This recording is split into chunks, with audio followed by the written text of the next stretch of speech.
Hi everyone, welcome back to the podcast. And today I'm here virtually with Mr. Jonny Smith. Hello. Hello there, how you doing? Not bad, not bad. How can you sort of give the audience a little bit of an explanation of who you are, what you do? I'm a badly dressed man in a very untidy spare room. That's what I am. I'm a motoring journalist. My background's traditional print motoring media and then a TV presenter. And I guess I don't want to call myself a YouTuber, but I do videos on YouTube as well. That probably makes you a YouTuber. Maybe there are connotations to that. That's true. Sam, that's true. What are the connotations of a YouTuber?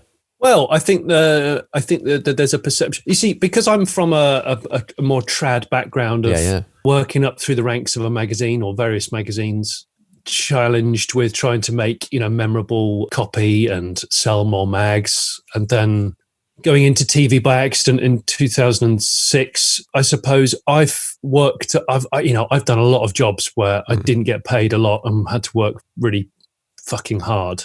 Yeah. Now, I don't want any violins or anything like that, but the connotations are of a YouTuber a lot of the time, and I'm definitely not making a sweeping statement, is that you sort of, you don't need to do it. You don't need to do it to earn a living, and it's a hobby, and you start probably with enough capital to be able to buy quite a large amount of vehicles. Yeah, you see, and of course you talk about the cars that you've got because you happen to be able to get nice cars. Yeah. So it's sort of a fairly easy. Oh, fair enough. I've not heard that angle on it. I think most people don't like the phrase. I don't think I've ever spoken to anyone that's like, yeah, I'm a YouTuber. Like, okay, some are, but not. I don't think people influencer. That's another phrase that people hate. Yeah. Well, I mean, I look, I'm not scared of being called a YouTuber. I've done some of my proudest work, in fact, in the last five years. It's been on YouTube rather than telly. Yeah, I think. Yeah, there is an attitude that the sort of influencer YouTuber thing. You're a bit shouty, and you haven't maybe thought about what you're going to say before your mouth opens. And obviously, and I know you were interviewing Tim Burton yesterday. And I know Tim. I've met him numerous times. In fact, he was on when he was, I don't know, like about 13 years old. He was on Fifth Gear. Yes, you were saying he did a video with you guys. And he's always, to his credit, he's always been a really, really nice guy. And even though a lot of his videos aren't for my demographic, I don't think. Yeah. His work ethic is unbelievable. Yeah, he's a machine. And he works really hard. And he knows his audience. And at the end of the day, if you know your audience, you're a good business person, right? Because you know what the people you're... maybe I should take some advice from him. I might do that. I mean, he is doing well, isn't he? I just want to, and I'm going to threaten him with this. I just want him to drive something shit. I want to say to him, Tim, I've got a car. Let's do a collab. And he goes, yeah, all right. I'm going to keep it a mystery. And I just turn up with some Micra with 10 days MOT left on it. That's had a very, that's I think he'll be up for that. That's ex-Curry delivery, and it's had a very hard life. Well, telling you, just go. We had Tim and I used to own a 1987 Subaru Leone, which is like an estate car, and we owned it in New Zealand. We bought for like 600 quid, I think, and it was one of the best cars I've ever had. It was just like 200,000 miles or kilometers. I can't remember what it is in New Zealand. Yeah, case. I think it's case. It had character in the sense of there was one of the doors that would only open like 2 days a week. Like literally just randomly would like open on a Tuesday, but not on a Wednesday. But it was amazing because it was a bit of a shitbox. You could just chuck your stuff in it, whatever, don't care about it. But it was also sick off-road. Yeah. Oh yeah, they are. They're so rugged, those old Scoobies. And I think you've hit the nail on the head. Some cars are absolutely bursting with character, or some cars are rubbish on the face of it, but you have amazing memories of where it took you, what you did in it. And they're not all supercars and hot saloons and fire breathing V10s. I think that's something I've learned, like not necessarily learned, but like it's sort of been documented by doing this podcast. Like I've had all these people on, and loads of them have access to crazy cars, whether it's loans or whatever. And if you ask everyone what their favorite sort of road trip or memory, it's all about a journey with some people doing a thing. and it's not really about the car. The car's like part of it, but it's just the people and that time you were doing whatever and all that sort of stuff. The car is the box that you arrive in. It is the vehicle. Yes, it is, and so many. Yeah, it's true. Yeah, so many people buy cars and just use them as a means of transport. We're talking daily driver cars, not necessarily weekend things. And I think people forget that. You forget that day to day, the car that you probably spend most of your life in is quite ordinary. Yeah, that's not necessarily a bad thing. Yeah, that's what you make of it, right? And different people have different attitudes towards cars, and one is not necessarily better than the other, even though we each feel that our opinion is the most valid. But yeah, like you say, because of my job, I'm in a fortunate position, and same with you, where for my job, I get to drive a lot of stuff I could never afford to buy. But what's amazing is the fact that sometimes you're really glad you haven't bought it. You get in £250,000 worth of vehicle, and you come away going, bloody hell, I would so not want to own that. Yeah. Or for whatever reason. There might be multiple reasons. And I drive home and whatever I'm trying to remember. There was an example of it once where I filmed something for Fifth Gear. It was a really expensive car. It was a David Brown Speedback. Okay. Yeah.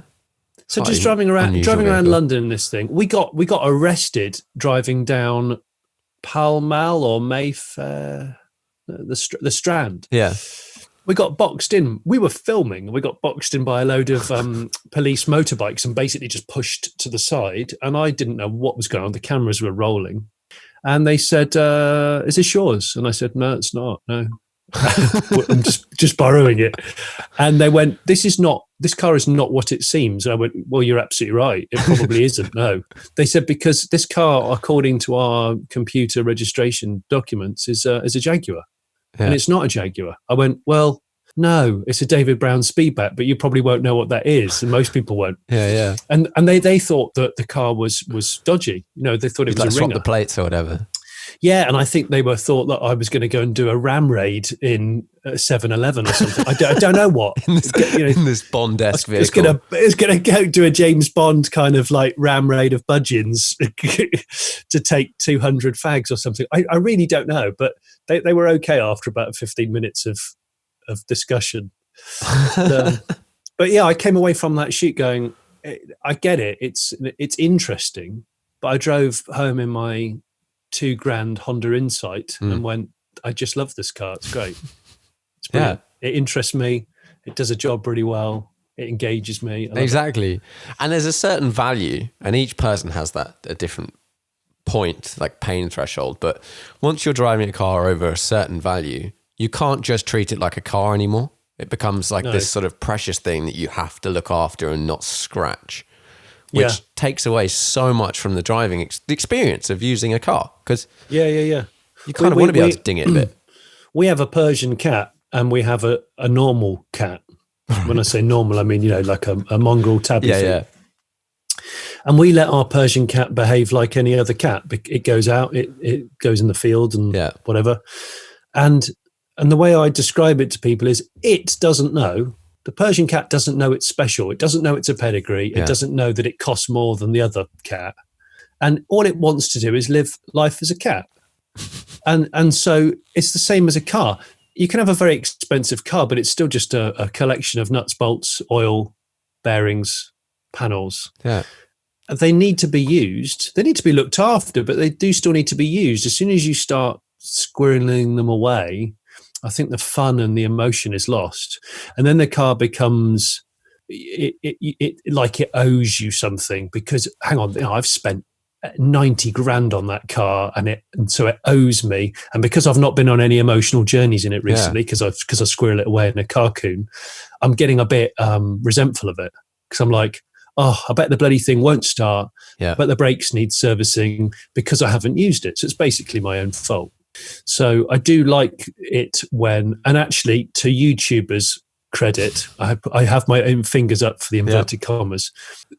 Whatever cars they own, Exotica, they do use them, which is really good to see because if you're going to buy a hot Porsche or a a low numbers McLaren. Yeah. Just use it. Absolutely use it. Or if if you can't afford to run it, just don't buy it. And and some cars, like, it happens, but like, Sam, that's the wisest thing anyone said to me in 2020. If you can't afford it to run it, don't buy it. Because I know people that go out and buy, like a high-end X5 as a family car, like an X5M. Yes. Why? I have to bite my tongue a little.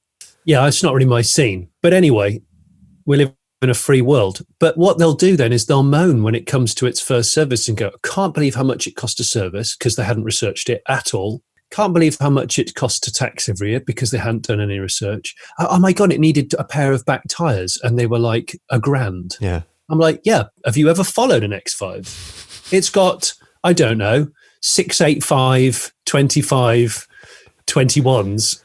They are really expensive tyres, and any car will rip through tyres. It's a fact. And they just haven't done any of that. They've just bought it and gone, oh, that's 400 quid a month. Bollocks, exactly. And this is, I think finance allows a lot of people to get into a lot of cars that they wouldn't otherwise, which it can be an amazing thing. And I've used finance, and loads of people I know use finance. But if you're buying like a £50,000 car, £100,000 car, £500,000 car, whatever, you need to be aware of how much it's going to cost to run. Whereas lots of people just look at it and go, I can afford the £400 a month or whatever. And you're not factoring in the depreciation. Like, you're buying a brand new BMW M4, for example. It's going to lose 15, 20 grand in the first year. And your £400 a month actually over 3 years is 12 grand. Or it's more than that. It is, and you're gonna nail the tires, because you're gonna do a donut and put it on Instagram. Exactly, that'll cost you about 400 quid. And then, but I think, like you say, if you've got your head screwed on, finance is no bad thing. Yeah, but it allows people to sort of get the reward before they've reaped the reward, before they've done the work. And I suppose, Maybe I'm a bit old school, but I know definitely I was brought up to, like, if you want the thing, save up for the thing. And then when you get the thing, you will absolutely love it. It will be worth the journey. Now, don't get me wrong, I borrow money. This house has got a mortgage on it, which is a loan. But I do try and buy things outright if I can. I've only ever bought one brand new car. That was my wife's Suzuki Jimny. That was a big deal. I went and actually bought it outright with money, and it was like, oh, this is quite a big deal. This quite expensive, and it's not an expensive car per se, but it's a lot of money in one hit. In one hit, for sure. Yeah, and I found I've only bought one. I bought 2 new cars in my life, and each time I have a spreadsheet of all the cars I've owned. And how much they've cost, and when you sell them, and you look at it. And have you? That's painful. But I haven't owned that many cars. But yes, but it's a real, like, you look at it and go, shit. Like, the cars that you don't think were expensive were really expensive. And generally, for me, the more expensive cars I've bought are some of the cheapest if you factor in the long stuff. Like, I had an RS3 for 2 years, very expensive. Like, the what, as in the consumables? No, just in terms of like depreciation. Whereas, like, I've got an old Porsche and it's worth exactly what I paid for it now. The running costs are not cheap, but like, I've not lost zero on the value. It's very buoyant. Yeah. I love cars which kind of cancel themselves out.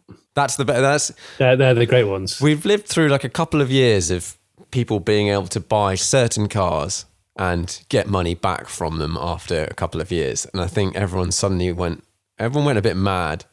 And then we've sort of come back to the point where people are like, no, it's a car. Like, it gets old, it breaks and all of these things. So it's going to be worth less than you paid for it. So you better think about that. I feel like I'm glad that we're maybe coming to the end of this whole idea of buying. It was the 911 thing that got out of control, wasn't it? You know, any old 911 just being £500,000. Yeah, and literally just going any. I remember when this happened with VW air-cooled buses with split-screen vans, because that was my first journalist job working on a classic VW mag. And I remember seeing the prices of buses going up and up and up and up. And I was like, I like them. And I had one. But as soon as they reached a certain value, it's like, do you know what? You can fucking have it for that money. Yeah. Because it ain't that good. I know how badly it drives, and I need a house deposit.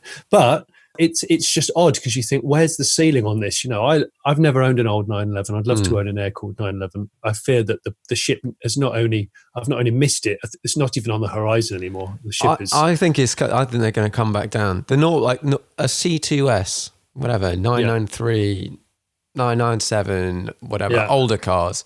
Like, they made a lot of them. Yeah. Everyone needs to remember that. And like all this time, they're not rare. Not many 911s are rare. No, are they? Because they made a lot of them. That was the whole point. They make and they're great. But it is. I tell you what's really good is seeing people who are not buying them purely as an investment. Yes, it's very dangerous. Excuse me. It's very dangerous when people buy cars as an investment, because then, like I said before, you feel like the car owes you. It's like, I bought you and I want to see something back from you. And if you're not interested in the car, if you've just been advised to buy it on because it was a financial win, a bit like people buy art. If you buy a piece of art, let's say, because your advisors have told you this artist is happening right now, but you don't really give a shit about the particular picture that you've bought, you'll resent that picture because you'll look at that picture and go, that picture owes me 100 grand. I want that picture to sell for 150 in the next 9 months, because you've lost at that point. And you're like, no, buy something for goodness sake that you're half interested in. If you buy a 911, or you have bought a 911 and you don't really like 911s, you're an idiot. Yeah. Frankly, you're don't an idiot. buy anything just because someone is trying to sell it to you. No. There are people in this world, and I'm not going to name any names, that are in the public eye, and they're not like professional car presenters or drivers, but they're into cars. Of course you are. Everyone is. I get the impression they buy cars that they're told to, or that they know will win them sort of friends, and I think that's quite sad. That's why people buy Aventadors, isn't it? I don't know. People buy Aventadors because they're elaborate barbecues, from what I can see on YouTube. Yes. They are. They're cooking your dinner. I mean, what's going on? Why do they seem to catch fire so much? Is it just because people just keep leaving them on the limiter and just constantly smashing the limiter? I think they overcook the cat, and then there's like some stuff around that area that gets too hot and kaboom. And then it's just a barbecue. Yeah, happens to a lot of cars. Amazing. Funny enough, it does happen to a lot of cars, doesn't it? Yeah, I was talking to my wife the other day. She's not massively into cars, but she knows what she likes. And I said, if you got the chance if I said today, we've got to go and buy a Ferrari or a Lamborghini, what would you buy? And she just went, well, I don't really want either of them. I went, well, I know, but this is not a real world conversation. So she went, will it have to be a Ferrari? I went, why? She goes, aren't Lamborghinis just for dicks? And I went, hang on, whoa, hang on. And I felt a bit bad because I've always had a bit of a thing for Lambos. I don't know if I'd own one. Yeah, because ownership is different, isn't it? It is. As a poster car, if I had, like, if you asked tons of people, like most people in the last, 10 years or something, to draw a supercar, like young people, they draw an Aventador. It looks like a supercar. It sounds like a supercar. Yeah. My problem with it is it drives like poo. But but in terms of like embodying what a supercar is, it's like impractical, doesn't work that well, but it just looks mad. Yeah. There aren't many other cars that just look so good like that. Yeah. You'd buy it just because it look. I mean, it's just all honeycomb and hexagons, isn't it? It's just I remember I was a bit of a new boy on Car Magazine when I worked on Car Magazine twice, actually. But the first time I worked on Car Magazine, we did a performance test at a track and everyone had to take a car. And I remember turning up and one of my workmates had, at the time, the new Murcielago. And it was purple, of course. Because you can't buy a Lamborghini in like a driving it diagonally, you had to have a hip replacement. And But on the way to the track, the gear stick snapped off. I mean, this is, and I tell this to people, and they're like, "You're bullshitting." I said, "I'm not lying." I said the gear stick fell off. We had to do the test on the track with the gear stick overlapped and gaffer taped and splinted together, and you had to change gear lower down on the stick. Yeah, and we're like, "This is what was it at the time? 180 grand? I can't remember." It was a lot of money. It was one of the most expensive cars, and we still laugh about it to this day. That is unbelievable. Right, let's dive back to the beginning. Yes. How did you start off? How did you get into this? Have you always been into cars? Yeah, well, I grew up in a family where we weren't car people as such, but my parents drove a car that was deeply out of date all the time. And I guess my dad still maintains that it was just purely by accident. My dad's very much like, if it ain't broke, don't fix it. So they bought a brand new car in 76. I was born in 79. My brother was born in 77. And that was the family car. We kept that car until 1999. Oh, wow. That is good going. Yeah. But of course, times changed then, like things like the internet and fashion. And driving a 70s car in the 90s was just a bit weird. And I remember growing up, going to primary school in it. I got taken back from hospital when I was born in that car. And I didn't think it was weird at the time, but my dad used to spend a lot of weekends mending the car. Right, okay. On the drive. Yeah. And we used to go to scrapyards to get bits for Dad's car because it's broken again. And I didn't think that was weird. Like my mum used to pack me and my brother a lunchbox because you're like, "Oh, you're going off to the scrapyard with Daddy." And we go, "Yeah, cool." And we'd go around the scrapyards and pull bits out of cars and climb stacks of cars. And it was great fun. So there was a combination of that, just seeing my dad being very hands-on. My dad is an engineer. Yeah. So he wasn't, he worked on bridge structures, not cars. Proper engineer. And the car was not exotic. The car was a Hillman Avenger. In fact, that's why I'm wearing this T-shirt. Nice. This is to pay homage to the humble family car that I loved so much. So a combination of seeing Dad being quite hands-on. We lived in Somerset in a quiet village, and my mum would let us kind of piss around with lawnmower engines and motorbikes, like field bikes. And I think the combination of that with the fact that just became really interested in cars through watching TV. And because I was a kid of the 80s, you saw really influential TV stuff like Dukes of Hazzard and A-Team and Knight Rider and Fall Guy and really big action TV stuff. Lots of cars getting barrel rolled and doing donuts. It was really, it was good fun. So I think the combination of that, and then as time got on a bit, I realised that I really loved classic cars. I enjoyed history, but I realised cars are a good reflection of history. Because I'd inadvertently grown up with old cars, I sort of gravitated towards older stuff. And I got into my job because I knew I was rubbish at maths and I was good at English and I was quite creative, artistic. And I thought I want to either work in the advertising commercial industry or magazines. And my mum used to buy me a magazine every month, if I'd done the chores. Yeah. And it was always a car mag. And I used to pore over it. Absolutely loved it. And I think that set me on my journey. That and Tamiya radio control kit. Oh, right, yeah. Cars. I used to enjoy the making of the kits. Obviously, going out on the street with your mates, they'd all bring theirs out. There'd be a bit of bit of peacocking going on. Mine's faster. Mine can do better jumps. I bet mine donuts better than yours, etc.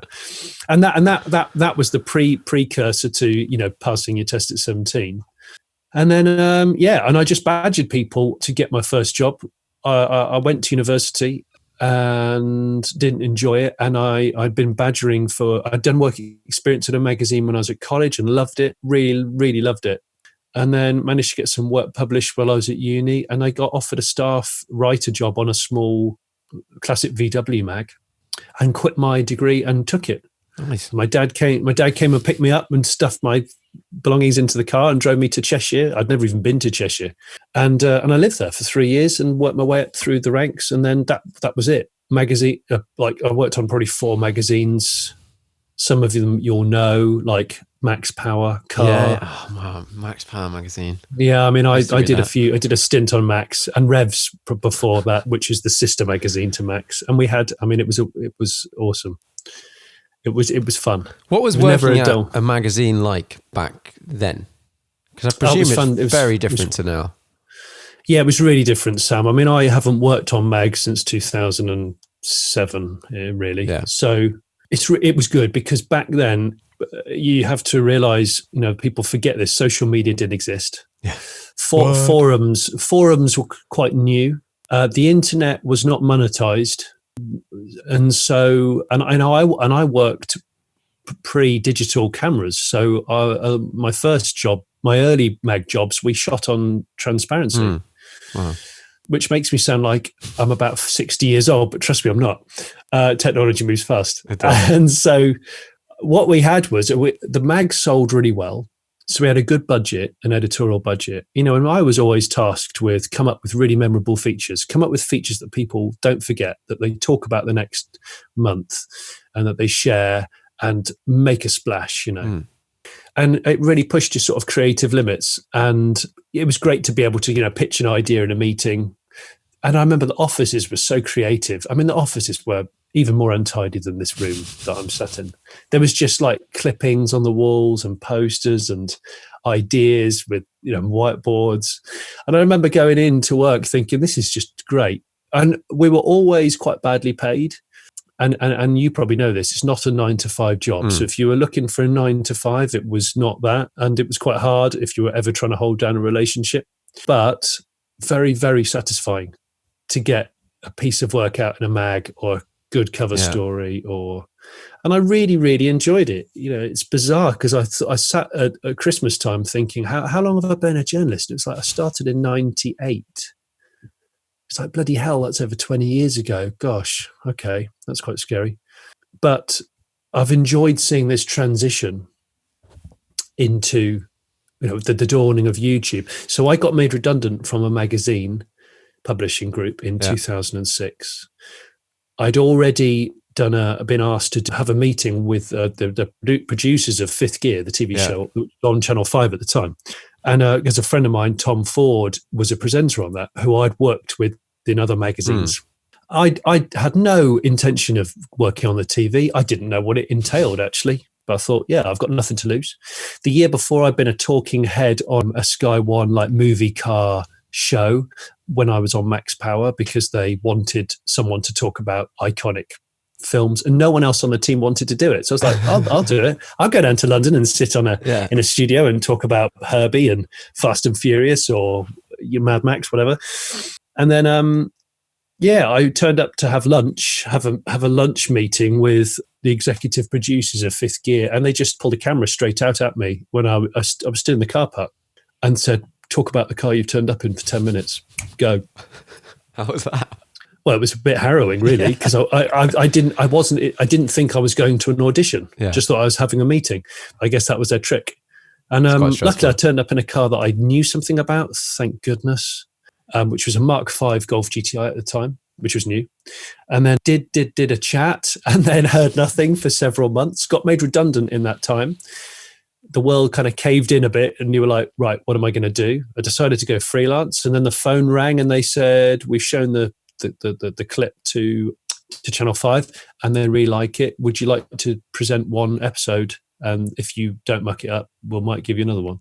And so that was that. Nice. And I know it was weird. And I know you shouldn't look back at your old stuff because it's embarrassing, but people dig stuff out and email you. And the social media reminds you of all the things. And it's in square format because that's what it was like back then. Square format. I mean, the clothes. You just the hair, whatever. I mean, my wife just mocks me.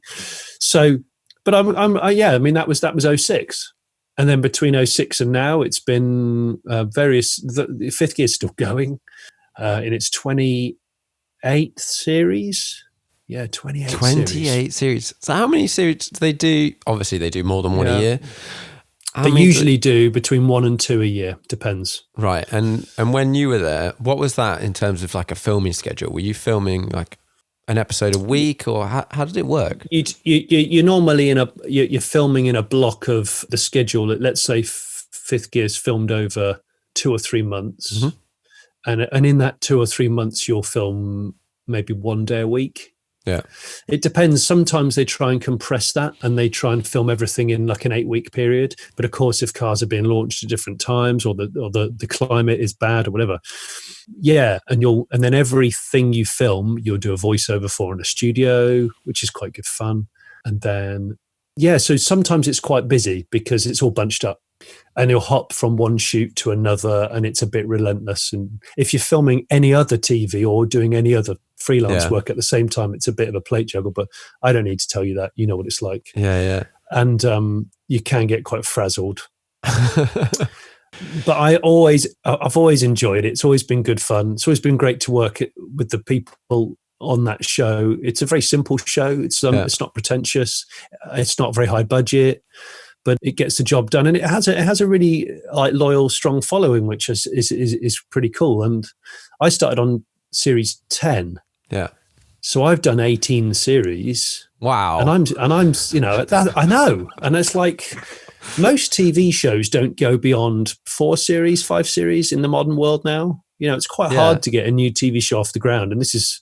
I've done that. I've done new TV shows which have gone out and they've been okay, but they've not succeeded as much as people want. And expectations are high these days, and to get high TV numbers when on traditional TV without catch up, without the internet, is quite hard. So, and that's why I suppose I just sort of merged into doing YouTube stuff, because I suppose it coincided with YouTube becoming a powerful force rather than a hobby.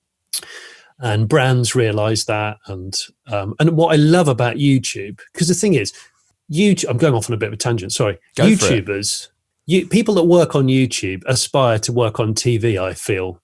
And people that work on traditional TV usually just want to be liberated. Yeah. And that's and YouTube is like that liberation. And I say liberation because the rules on YouTube are so slack. It's kind of like, it's a bit free reign. And, do what you want. And I like that. I don't tend to like to be scripted. I'm a bit, of a scatterbrain.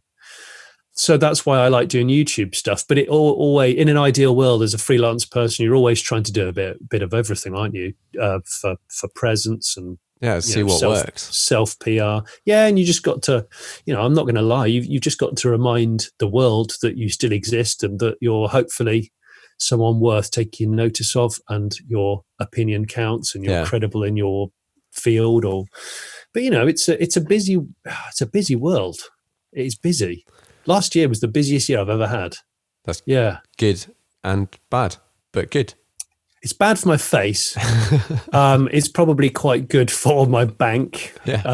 But it's ever changing. I thought this year was promising, got off to a pretty good start, and now here we are, sitting in a disheveled spare room. But now we're talking. We've not spoken before. But actually, it encourages creativity, and that's what this situation has done. It's made everybody think laterally. And how can I do something a bit different, get it working, and whatever.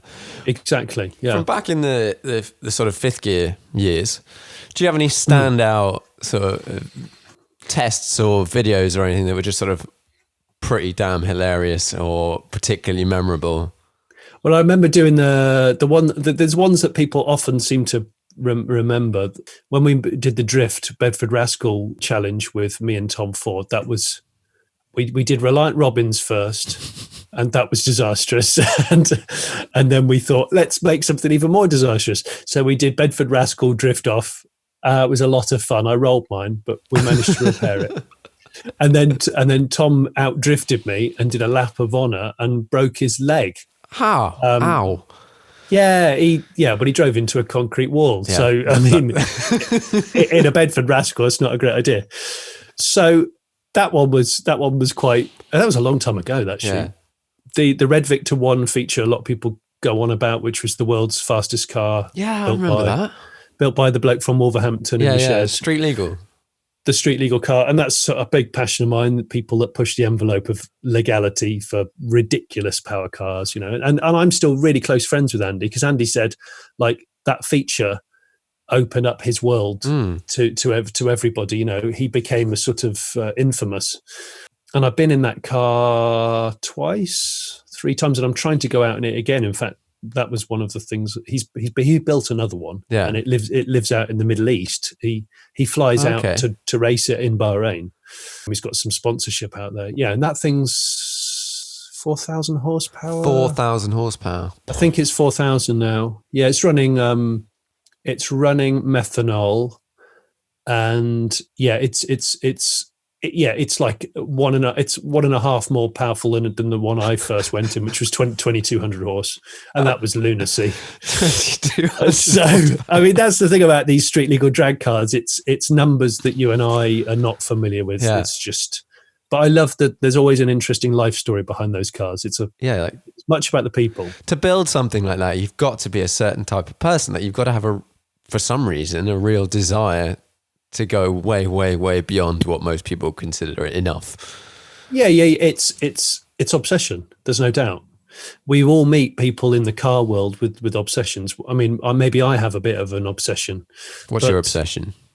Yeah, what is my obsession? Well, I went through a phase of being obsessed with electric drag racing and built an electric drag car, a street legal drag car, because of Andy Frost's project, actually. Was this called the flux capacitor dragster? Or was that something else? There was the flux capacitor, Johnny's flux capacitor. Someone asked me about this. Dan Edwards said, what happened to it? The flux capacitor I bought in 2012, and for those that don't know, it was a very unpopular 1970s electric city car built on the Isle of Wight, 9 feet long, 6 horsepower. Or was it 8? 8 horsepower. I don't want to do it disservice. Big numbers. I decided to try and push the boundary and make it the world's quickest street legal electric car. So we spent nearly 2 years turning it into nearly 1,000 horsepower. And it would do, I've still got the world record for a street legal EV over the quarter mile, 9.8 seconds, which equaled the 918 Spider Porsche. That is quick. Yeah, it was exactly the same speed as a 918 Spider. So I'll take that. Yeah, fair play. With no traction control, nothing apart from a roll cage. And so I campaigned that car. We built it. We campaigned it 2015, 2016. I really poured my life and soul into it, and my wife really supported me on that. It's very time consuming. What's the process of building something like that? Were you doing it at home? Were you doing it in collaboration with a bunch of people? Yeah, I had a drag car builder who builds a lot of these sort of cars, who did the guts of the car, like modified the chassis, built the rear axle, did the roll cage to the right spec. And John Webster's great. He was the guy that I went to with the car on a trailer as soon as I bought it and said, here's what I want to do, but be honest with me if it's just, crackpot. Yeah. If it's stupid. And he just walked around it for 15 minutes with a pencil, tapping his mouth. I remember. And he said nothing. And he just looked at me and he said, so you want this to be able to run, 10-second quarter miles? And I went, yeah. He goes, yeah, I think we can do that. And I went, okay. And if John says it, because he's a no BS kind of guy. Yeah. If you look him up, Webster Race Engineering, he's built some unbelievable cars. Sure enough, he built the main components of the car, not the electric parts, but the drag orientated parts. And that car never broke. It never failed. It never lost control on the strip, despite everybody telling me it was going to be a death machine because it's too short. 1.7 meter wheelbase, Sam. That's quite short. It's really short when you're running 1,000 horsepower. Let me tell you that. How wide? Not very wide. Well, I could touch the passenger window really easily from the driver's seat. Yeah. Well, if you go on flux-capacitor.co.uk, I'm pretty sure it is a foot shorter than an Austin Mini. I think it was What was the website? I think it's flux-capacitor.co.uk. Let's have a look. I should know all this. I lived and breathed it for 3-4 years. But to answer, this is a really drawn out way of answering the lovely person's question. I don't own the car anymore. Yeah. I campaigned it for 2 years. I got the world record, and the deal with my wife was you campaign it for 2 years, and even if you don't get the record, you then have to retire it, and then we either keep it as a sort of exhibition car, or we sell it. Yeah. And one of my sponsors, who is a great guy, who was actually related to the original like tycoon who bankrolled the Enfield car operation in the 60s and 70s. Right. He bought it off me. Oh, nice. And he owns it. That's cool. Yeah, it's really cool. And I'm trying to persuade him to let me bring it out now and again, because it does still exist. I'd like to drive it again. In fact, the problem with cars like that is they are an addiction. You just want to go quicker again. And if I ever do, I've got plans to build a quicker, slightly madder car, but you need the backing of an OEM really, because it consumes you, you know. But it did its job, and people loved it. Yeah, and it was the underdog. I used pictures of it. Freaking, like, pretty hilarious looking little thing. Oh man, I turn up at the track and people would just keep me at arm's length. People like, I just don't know what's going on with this guy. I don't know what the deal is. And you'd stage up next to a supercharged V8 or whatever. Had a guy in a 911 Turbo S with some sort of remap, and 997 at the time this was. Yeah. It was a pretty new car. And I was like, yeah, we'll take him on. And first couple of times I didn't beat him. We pretty much, I would out drag him up to about 60, 70 miles an hour, and then he would come and get me. But he couldn't believe it. He came round to the pits and was like, what's he doing with this car? He said, because my 911's running like 670 horsepower, whatever it was, and it's obviously four-wheel drive launch control. I'm like, yeah, I'm rear-wheel drive, no traction. We're still running, and I'm not running slicks, because people would say, you're running slicks. I'm not running slicks. I was running street legal treaded tires. And he was like, I don't understand. I don't get it.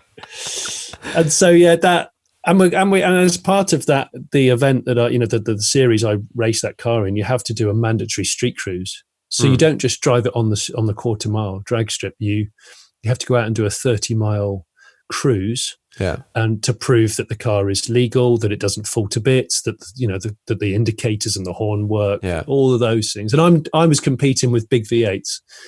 And at first they didn't understand me, and nobody talked to me. So hilarious. And then like the second season, after I'd proven the car a bit, I was really welcomed by them, and they loved the fact that it was just a complete black sheep. Yeah. It was just so odd. And there's nothing better than seeing like that thing of like a big American muscle V8 or whatever lined up against this tiny little thing that's just like, it reminds me of those drag videos of like, I can't remember who did it. Something like Ken Block or something like that, but like a big monster truck and then a little remote controlled monster truck next to it. The radio controlled car. Yeah. And that's what it is, because people like the underdog, right? People are fascinated with the different recipe. And I suppose that actually is almost the essence of my car perversion. It's like, I have appreciation for so many different size, shapes, machines, because it depends what you want to do with it and who's built it and what it's about. There's so much to enjoy and appreciate. Even if you don't like the car in its entirety, there's an aspect that you probably love. Something I've sort of learned over the last 2 years, maybe. I now do some stuff, some photography around the Peter Auto, like classic car racing events. So it's sort of like 50s, 60s, 70s Le Mans cars racing around still. And awesome. Yeah, it's just unbelievable bits of kit. I mean, impossible not to like, really. Yeah, just cool. And I spent quite a bit of time with the father of one of the guys that runs one of the groups. And he has been a mechanic for like, I don't know, 60 years or something, working on all these cars. And you wander around the pits and all these cars that I look at and go like, yeah, whatever. Like, it's an old thing. And he'll be like, oh, this car. And then he'll tell me like a fun fact about it. And you're like, this thing has gone from completely dull to really cool in like half a second. Like, whether it's an old, I don't know, chain driven, I literally don't know what these things are. I can't remember what they're called. But they're with a fixed rear axle that just drifts everywhere. And you're like, oh, I didn't know that. Yeah. And now it's just unbelievably cool. Like, all these little stories and meeting the people. There's something about these podcasts that I didn't know I'd enjoyed so much is it's actually just meeting people and hearing their stories.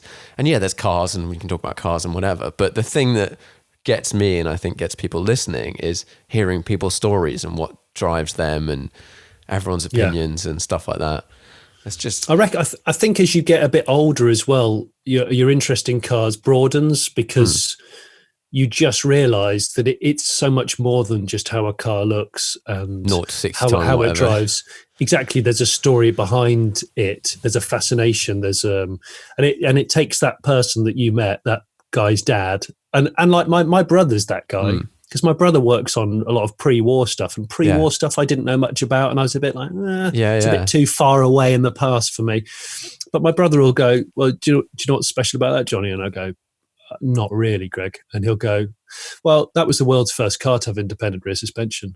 Or you'll go, that was the very first car to have power steering. And you go, oh, actually, that's really cool. And you go, and that thing over there, the guy that owned that business, well, he got shot and assassinated because of X and Y. And you go, oh my God, there's some serious stories in here. And of course, the car then, like you say, becomes instantly fascinating because of that. So, and that's why there's so many cars and not enough time, Sam. Basically. But that's a great thing. It's a great problem. It is an interesting problem to have. It is. Yeah. Yeah, I recently met a guy who was obsessed with escorts, obsessed with Mark 1 and Mark 2 Ford Escorts. Just spending a day with him was just was brilliant, because he is absolutely obsessed. I mean, completely obsessed, bonkers. You could have offered him any other car, and he was like, he sort of appreciated other cars, but for him it was all about the Mark 1 and Mark 2 Escort, to the point where he was a jeweler, and he built one out of gold and silver and platinum. It's taken him about 4,000 hours. That's amazing.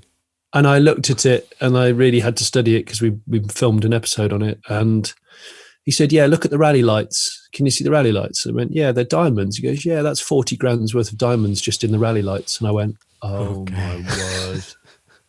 This is, we're in deep now. But again, we're without contacts and without this world, I would have never found Russell, and I would have never gone and had access to his shop and his collection of cars at home. And so it was awesome. It was really, really good. I think that's something that is amazing about the stage we're at now, where the internet and things like that is, and also just pretty much anyone now can pick up their phone and record something and put it out there, which means you don't just get, let's say there's 3 popular magazines, and they put out, they have a certain attitude and a thing that they think their readers will listen to or watch or whatever. So you get 3 opinions-ish. And that's all you can consume. You can't consume anything else. Whereas now we've got like 100 bazillion people putting out content, and all this stuff that otherwise wouldn't have got traction, because people will go, oh, it's probably not that interesting. Suddenly there's 500,000 people that want to know about someone that's turned an M3 into an estate or whatever, like all this stuff. And it's just, it gives us so much more to consume. No, we don't have any more hours in the day to consume it, but I think it's amazing that it's all out there. Oh yeah. People are always asking me how you get into this sort of industry. And the answer is, in some ways, it's never been easier, because you can self-publish, whereas you couldn't. When I first started, of course, you couldn't do that. The key to it was badgering people for work experience and getting work published. And massive budget. Yeah, exactly. Massive budget. And now, like you say, you could set up a YouTube channel, an Instagram channel tomorrow and be nobody. Yeah. But have some content which you believe is compelling.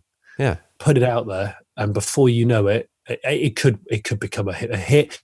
It could earn you a living, or it could get you the job that you want. Yeah. So it's ridiculously accessible now. I had someone come up to me a while ago, and he was like, "Look, I really want to start a YouTube channel. I love cars, but like I'm never going to get access to a McLaren 720S. So like, what's the point?"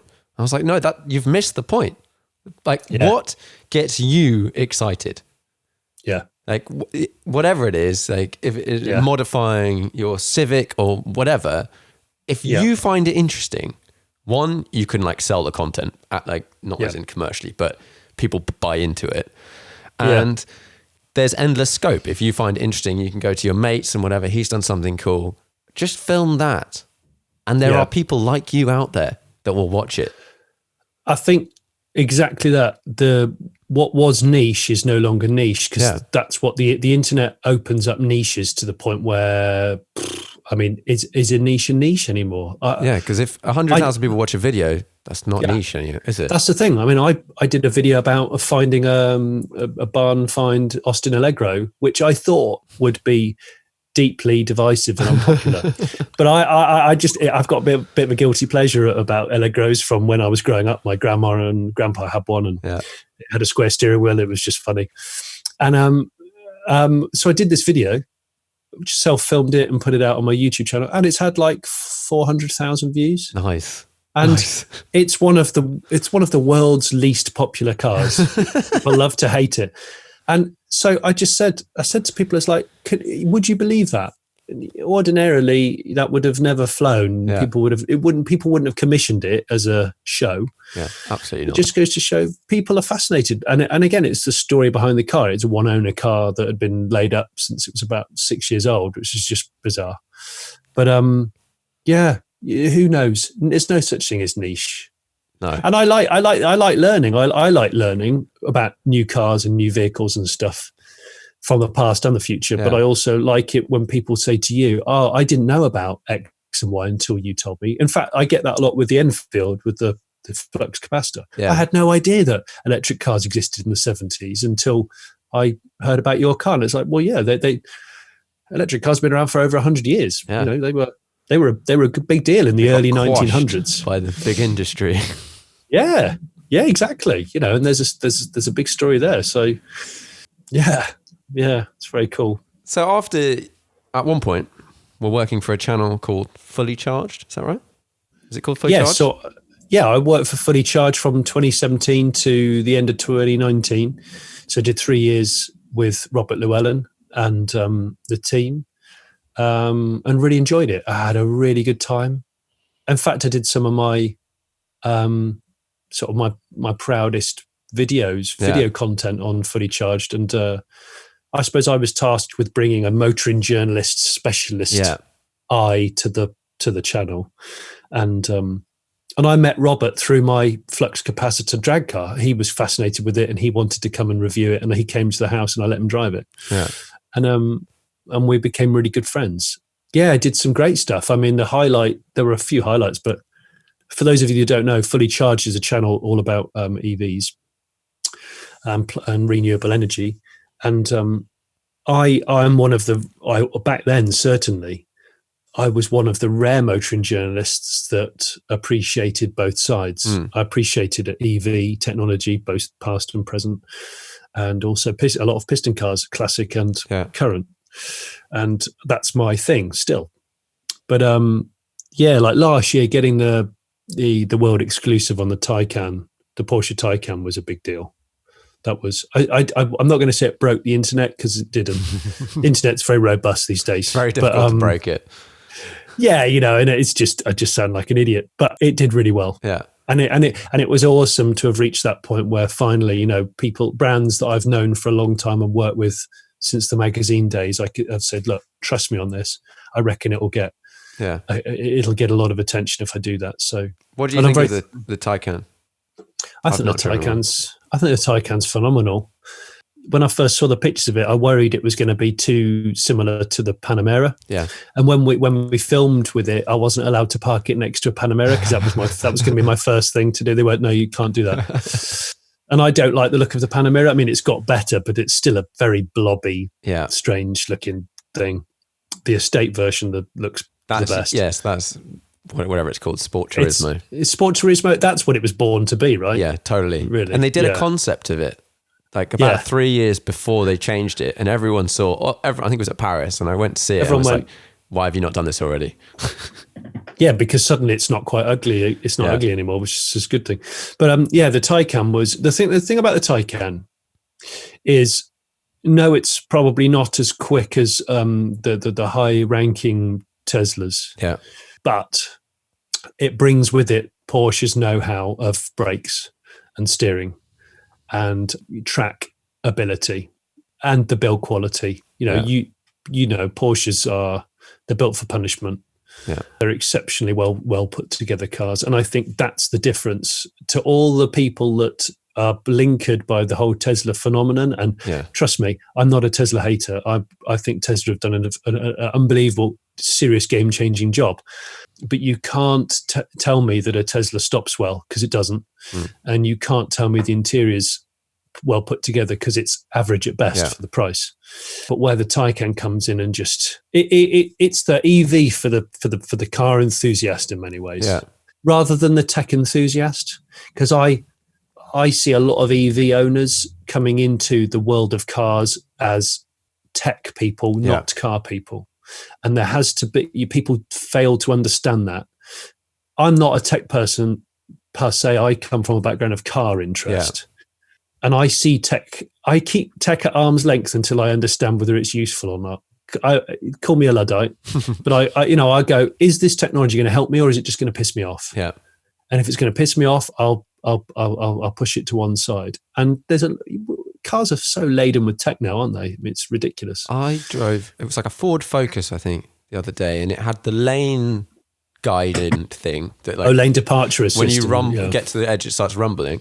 But you couldn't disable it without pulling fuses or something, and it drove me mad. Yeah. You see, I've said this in various videos and things like that. I don't really like lane departure, and there's a couple of other technologies. I don't really like Tesla Autopilot, actually. Why not? And that's because I'm a driving enthusiast. So I like to drive. Okay. And I think that if you're not fit to drive, then if you're not fit to drive, you're going to rely on such technologies to the point where when an incident arises and you need to react and you don't blame the car, because you're the driver. You pass your test. And for the foreseeable future, you're still going to have to pass a driving test. You're in control of a machine which could cause catastrophic damage. Yeah. So pay attention. The videos of people driving down the motorway, like, I don't know, reading a book on their Tesla, texting their mate, or seriously, it's sick. And I've done a lot of research and videos on autonomous cars or pods, transport pods, whatever you want to call them. And I blow hot and cold with them because I can see them working in certain instances. And other instances, I see them as just slightly pointless. But I do think that there's no doubt they're coming. There's no doubt the technology exists, as you know, and a lot of the listeners will know. But I think if it's fit for purpose, if it's right in a certain environment, yes. I personally, or full autonomy, if it doesn't let me get into the back of my own car when I've had a bottle of wine and take me home, I'm a little bit upset about that, because I think it could be the best way to solve drink driving. Yes. I don't. If I know I'm going to drive home, I don't drink. And, so I think wouldn't it be nice to just, in the pub, tell your car to come and get you, because it'll do that soon. It'll be parked somewhere charging up. Exactly. It'll come and get you, and it'll wait for you outside the restaurant or whatever. And you get in the back, not the front. And you've already, through your app, told the car, I'm going home, so send me home. And it chooses the journey, and it chooses the speed it wants to go. You don't, because you're drunk. And it bings at you and puts the lights on when you've arrived home, because you'll be asleep with your mouth open on the back seat. And I'm like, I'm into this. This could work. That's the one I want. Yeah. But at the same time, I really feel like, on the one hand, the world is going into this autonomy-driven, automatic gearbox, automatic adjustable cruise control, all of that, LiDAR, whatever. And on the other hand, I feel like, in the same way that if you're into watches, you have this feeling. We have digital watches, and we've had digital watches for years, and now we have smart watches, which aren't really watches, they're computers on your wrist. But anyway, that's another story, with built-in obsolescence. But anyway, people still crave a well put together mechanical watch. They do. There's a human fascination. There's a tactility there. It's old school engineering and nice materials. And I think the rise of the technology is great for certain purposes. But what I think all it's going to do is propagate more of an interest for a 3-pedal engaging car. Yeah. And that's why I will always have an old car in the garage, because I want to either physically tinker with it and nurture it, and maybe I'm trying to teach my kids about basic maintenance, but also it's a really nice antidote for the day-to-day thing. I've got an electric car that I drive every day, so it's the total opposite. It's the yin and the yang. Yeah, I think I own a few cars, and at one point in time they were all similar in terms of like the vein, like what sort of car they were. They were like drivers' cars that were entertaining to drive, but I could look at my garage and I kind of go, I don't really know which one to drive because they all provide a similar thing. And I've changed in the last year, 2 years to go, okay, my daily driver needs to be comfy and have space for my stuff. Like that's all it needs really. And if it could be fully autonomous and I just get in the back and it drive me around town or whatever, I 100% would totally have that. But then you have the car for the weekend and you want it to be, I want to have the engagement. So for me, it's going to have to be a manual. It's going to have 3 pedals. It's going to have an engine that sounds good. I don't want it just to have 1 million horsepower just because. Like that doesn't matter. That doesn't make it better. The experience has to be really good. And I'm totally fine for this divide. I think the people that worry that electric cars are just going to remove all of that, we're not taking these old cars off the road anytime soon. No, I don't think we are. And I was talking to someone the other day and he was saying we've sort of got to the point where we've kind of defined the era of the combustion engine. We're coming towards the end of it. I don't know when it started, 19 whatever. Oh, maybe a bit before. Very late 1800s. Yeah. Very late, To now. And that's going to be the era of combustion engines. And people are going to find, their niche that they like within that. And after that's just electric. But people, when those cars stop being sold, they are now collector's items. Okay, the millions of cars, it doesn't really matter. But the ones that are good, there's only a finite number of them and they're only getting older. So we've sort of defined the combustion era and everyone's just going to pick their bit.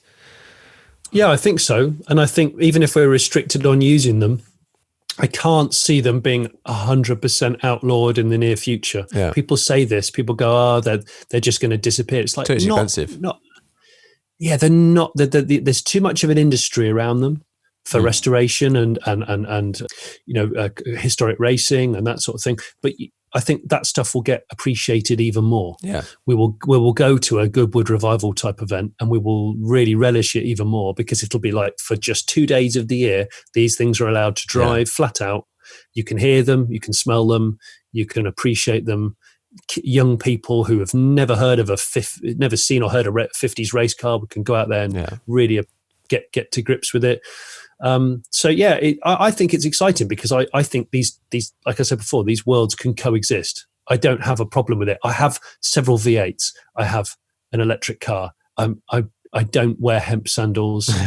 I'm not vegan. No disrespect to vegans. I'm not vegan. I am vegetarian. I'm not vegan, and I'm not that weird. I don't think. So you can bloody decide. That's for other people to decide, isn't it? Yeah. Who am I to decide that, Sam? What do you think of electric race cars?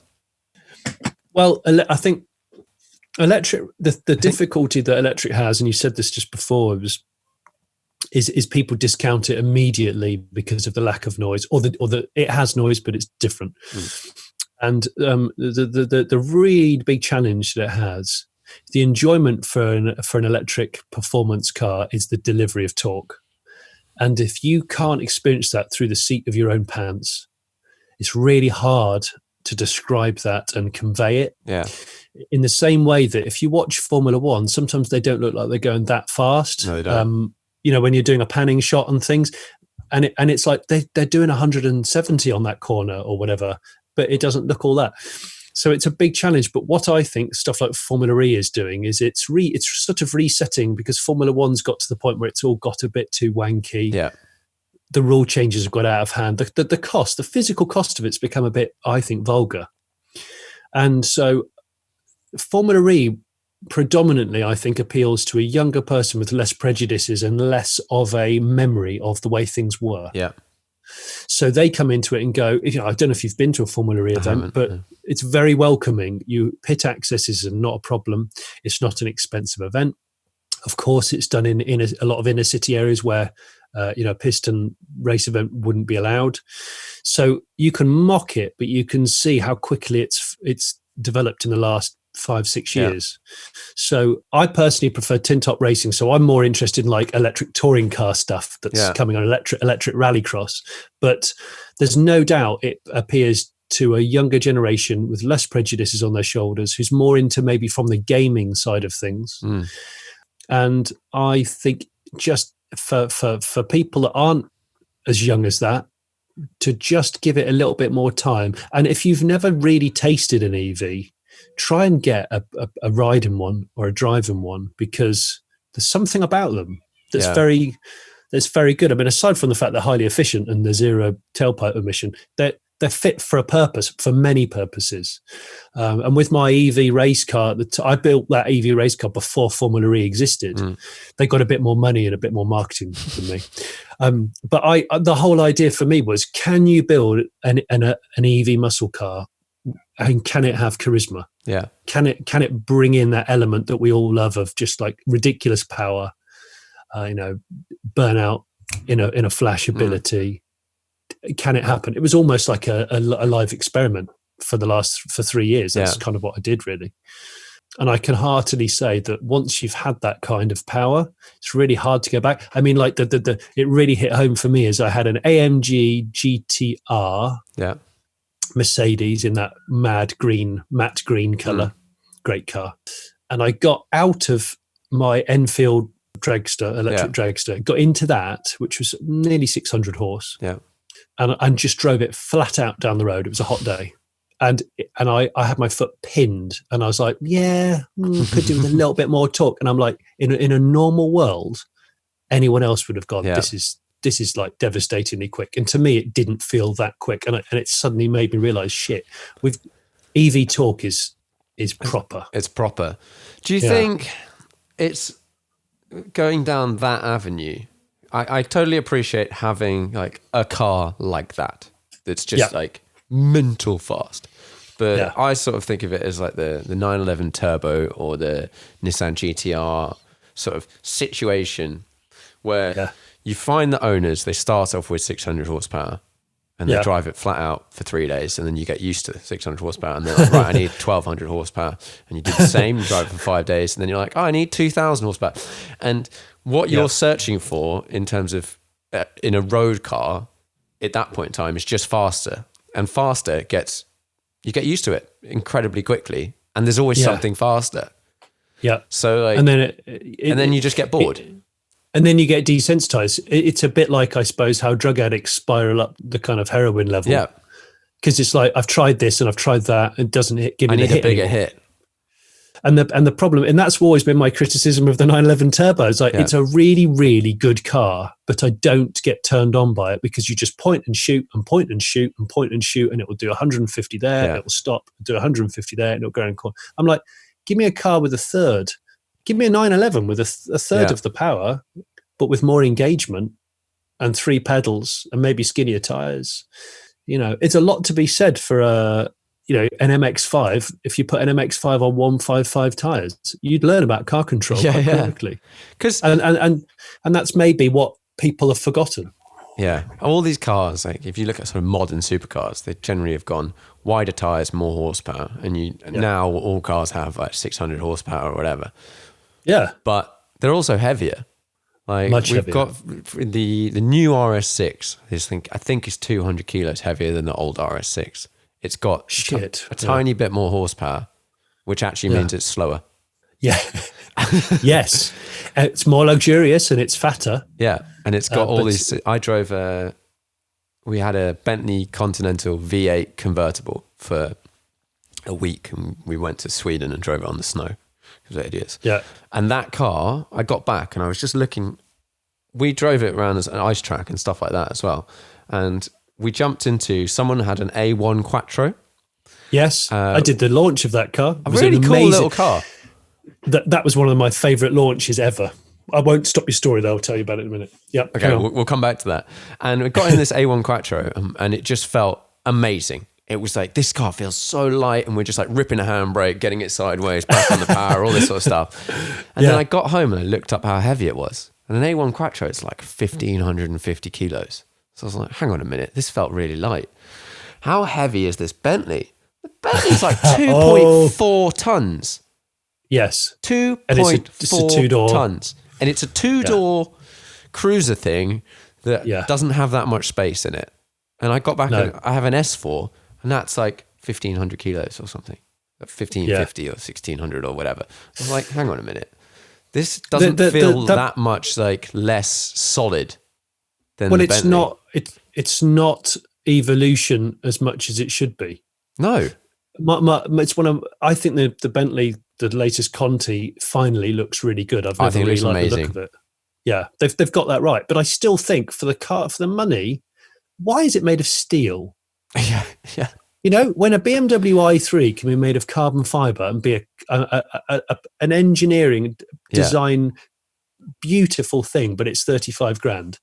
If I'm going to go and buy a Bentley, why do I want a big fat piece of steel? No. And why? So many cars are still made of just real straightforward materials. And I think the whole material thing needs to change. Need to be more creative, especially if you're paying big bucks for a car.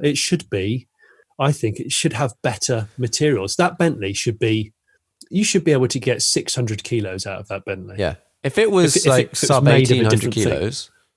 Oh my gosh, it would be a phenomenal bit of kit. It would make the Nissan GTR look like a note. Yeah. You get these cars and they're like, oh, we've got 600 horsepower. And then the 0 to 60 times like 6 seconds or something, because it just takes so long to move that mass. And then you slam on the brakes and it's got the world's biggest calipers. And they're like, yeah, we've got the world's biggest calipers. And you're like, yeah, because you need them, because it's not stopping. Exactly. But this is all stuff that people forget and until they get into an older car. Yeah. You know, I've got a street sleeper project in my Austin Allegro, which is like I said before, my guilty pleasure. That car, when it was new, was 860 something kilos. Wow. With an iron A series engine in the front. Yeah. I took the A series engine out and put a V6 from a Honda Legend or a Rover 827 in it, 5-speed, 180 horse, and then we're going to put a supercharger on it. It's lighter than the original Allegro, and it'll have about 250 horse. Now, 250 horsepower is not a great deal in the world of GTIs. In something that weighs 800 kilos, it is. But it's going to be well under 900 kilos, even with some extra bracing and stuff. Yeah. And you're like, that should be like hot Renault Sport Clio territory, kind of quick. And because it's light, it will corner really well. Consumables will be low. Yeah. So actually, that's kind of, it's the whole Colin Chapman ethos, I suppose, isn't it? And cars have become very heavy and very flabby. Yeah, now. I've done a bit of. I have a Radical, an SR3. Do you? I live near Radical. Do you? Oh, Radical's my local car manufacturer. Is it? I went to visit them not that long ago, actually. And should have popped in, Sam. Next time, pop in. Next time, I will. Yeah. So that car is, I think mine with me in it is like 590 kilos or something. And it's 250 horsepower, something like that. Yeah. And I've driven a lot of modern supercars, and you drive a modern supercar on track, and then you get in something that weighs 600 kilos with 200 horsepower or something. And you're like, what are they playing at? Like, this is just, you can't compare the two, and therefore why even bother? Like, why bother taking a heavy car on track? Like, it's just a waste of time. Well, that's what all motorcyclists are always saying. Yeah, that's exactly. What's been their argument, is it? Why would you bother when you could go out and spend $9,000 on a Honda Fireblade, 200 horsepower, 200 kilos, which will just blitz everything. It'll tear you a new one if you want to, and you can fit it in a slim garden shed from B&Q for 250 quid. So storage is pretty cheap, and you're like, damn it, you motorcycle people, damn it. My answer to that is like, I know it would die. Yeah. I have a bike license and I don't really ride on the road. Yeah.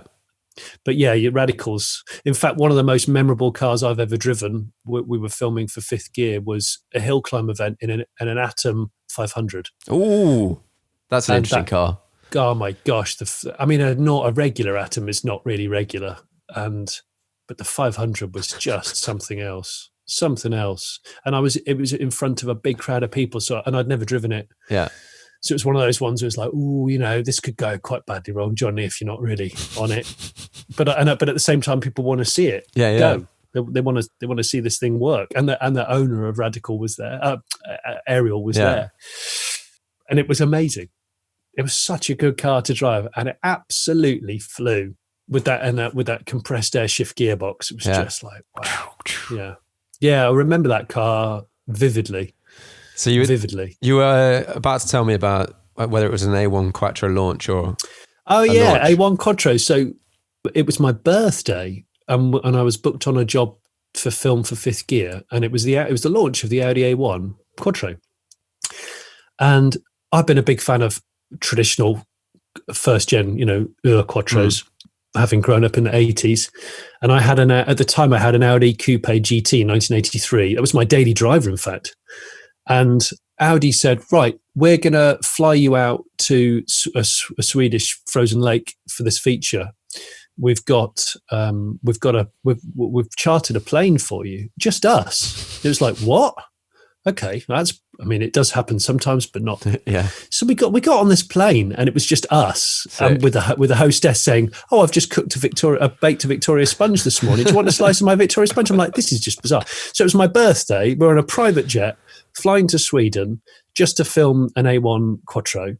We land, and what's sitting there is Stig Blomqvist, the original Stig, stood next to his 1984 World Rally winning short wheelbase Quattro rally car and the A1 Quattro. And we're like, well, Stig's going to take you out in the 600 horsepower, Group B, and you can have a chat with Stig, and then you can go out with Stig in the A1 Quattro and then film it on the frozen lake. And that's what we did. And it was like, this is the best birthday I could have ever wished for. I'm going out in a works, rally winning short wheelbase Quattro on ice with Stig driving, who's brilliant. I mean, Stig's the quietest spoken man, but still on it. I mean, he just looks. He looks like a sort of a grandpa toy maker. Yeah. Doesn't he? Sort of guy that would make wooden toys in a shed by candlelight. And then, still driving very, very fast. Gets in this bloody Quattro, and he's on it. We're looking out the side window for the whole time. It's just incredible. And but the A1 Quattro was a really, really good, exciting little car. I've never seen one on the road. Oh. I've never seen a privately owned one. I've seen a couple, but have you? Yeah, they're very rare. They are. I rare. think a lot of people bought them as a collector car. Yeah, because they were left-hand drive only as well. Were they? Yeah. I thought they did a couple of rights, but maybe not. You can now get an Audi S1 with a manual gearbox. Okay. Which would be a fun little car. Yeah, that's something I should try. But the A1 Quattro, it also makes the most unbelievable noise. It's crazy, turbo. Stuff. Mad. But little small fun cars like that Up GTI. The Up GTI is not fast, but it's damn fun. It's a lot of fun. Of all the small cars out there, I kind of want, if I were to buy a small little run around town car, for me, Up GTI, I'm like, yeah, I could get behind this. GTI is brilliant. I nearly bought one. I had serious phone calls with Volkswagen and went, right, if I buy one, what we talking here? Yeah. What we're talking, like some sort of wide body car dealer. I very nearly pulled the trigger on one. I was very impressed with it. It was good fun. They're cool little things. Yeah. I've got some sort of electric specific questions that I thought you might be able to help me out. No shit. All right, I'll try. How many watts is it? No. Plug-in hybrid versus full electric at the moment. Yeah. Personally, the ones that rely on you charging them all the time, for me, plug-in hybrids, they don't seem to make any sense whatsoever. Like if you've got a 20-mile range, like ain't nobody got time to plug that in that often. Where are we at in terms of fuel economy and things? Plug-in hybrid is a good gateway drug if you are willing to plug it in. If you don't plug it in, it's a total waste of time because you're just dragging extra weight around, and it's a tax whiz. But I think there's quite well though. Yeah. The PHEVs, as well, I call them PHEV, whatever. I'm going to say they're not useless at all. I think they're a really good stepping stone to get you in the habit of plugging a car in when you arrive. And if it has a real world range of something like 20, 30 miles or more, that's more than most people's commute in a day. Yeah. And actually, if that little journey adds up, if you're commuting on EV only Monday to Friday, your fuel bill is going down. Your cost, your fuel cost, but you have to plug it in, and it has to have a real world mileage of like that. Because I've been in many which have a real world mileage of like 8-9 miles, and the extra weight and tech and the cost of the car, of course, it negates it. So I would say yes, there's a place for a plug-in, and I know a lot of people that have gone from plug-in hybrids to full EVs. Yeah, and I know people. And I did that actually. I had a range extender. I had a non-plug-in hybrid, and then I had my wife had a plug-in hybrid, and then I had a range extender electric car. I won't bore you with all the geekiness, but so range extenders, that's got like a little motor that's just a generator in it. It's a Jenny, which doesn't ever drive the wheels. Yeah, it's still classed as an EV. It's called a range extender EV, and there's not that many out there anymore. But mine was the Chevrolet. The i3 is one, and I had a Chevrolet Volt, which is a Volkswagen Ampera. Quite good. It. You know what, Sam? If that car had a Toyota badge, it would have conquered the world. It's such a shame that General Motors are so shit at marketing, because as a product, it's fantastic, and it's still one of my favorite cars of the last 15 years. Wow. I think it's a really, really strong piece of design. Yeah. And so much so, when I tested one on fifth gear, I was like, I'm going to wait till the prices come down with the second hand. I'm going to bloody buy one. And I did. I went and bought one, and bought one with 17,000 miles on the clock for 12 grand. And it was absolutely spot on. Yeah. Really, really good car. Yeah. So, does that answer the question? Yeah, I think pretty much. Just tread carefully with plug-in hybrids. Yeah. In terms of like full electric. Yeah. Has Tesla just got so far ahead in terms of like charging network and stuff that it's now actually quite difficult for everyone else to catch up, or not such a problem?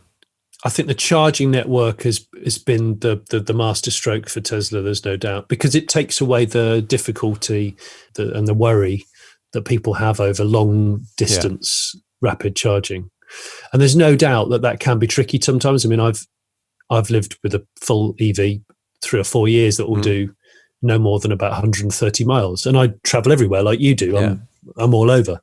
So Tesla makes that really.